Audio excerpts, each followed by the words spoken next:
Happy to set on the record now that when I said, and I came to this House and said in all sincerity that the rules and guidance would be followed at all times, it was what I believed to be true. It was certainly the case when I was present at gatherings to wish staff farewell, and the House will note that my attendance at these moments, brief as it was, has not been found to be outside the rules.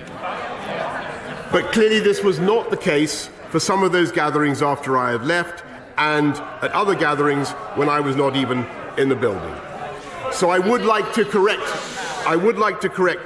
the record, to take this opportunity, not in any sense to absolve myself of responsibility, which I take and have always taken, but simply to explain why I spoke as I did in this House.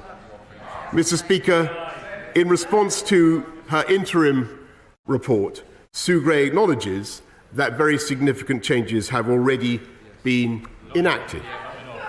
She writes, and I quote, "I am pleased that progress is being made in addressing the issues I raised." And she adds, "Since my update, there have been changes to the organisation and management of Downing Street in the Cabinet Office with the aim of creating clearer lines of leadership and accountability, and now these need the chance and time to bed in. Number 10 now has its own permanent secretary charged with applying the highest standards of governance. There are now easier ways for staff to voice any worries, and Sue Gray welcomes that, and I quote, "Steps have since been taken to introduce more easily accessible means by which to raise concerns electronically, in person or online, including directly with the Permanent Secretary." The entire senior management has changed. There is a new Chief of Staff, an elected member of this House, who also commands the status of a Cabinet Minister. There is a new Director of Communications, a new Principal Private Secretary, and another of other key appointments in my office. I am confident with the changes and new structures that are now in place that we are humbled by the experience, and we have learned our lesson. And I want to conclude by saying that Mr. Speaker, I am humbled and I have learned a lesson, Mr. Speaker. And I want to conclude by saying that whatever the failings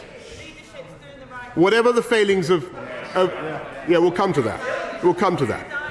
And whatever the failings of Number 10 and the Cabinet Office throughout this very difficult period, for which I take full responsibility, I continue to believe that the civil servants and advisers in question, hundreds of them, thousands of them, some of whom, Mr. Speaker, are the very people who've received fines, are good, hard-working people,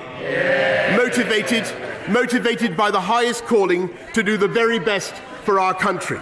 And I will always be proud of what they achieved, including procuring essential life-saving PPE, creating the biggest testing programme in Europe, and helping to enable the development and distribution of the vaccine which got this country through the worst pandemic of a century.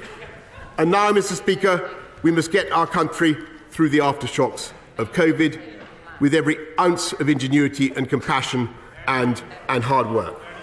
So I hope that today, as well as learning the lessons from Sue Gray's report, which I'm glad I commissioned, and again, I repeat I'm grateful to her. And I hope very much that now that she has reported, we will be able to move on and focus on the priorities of the British people.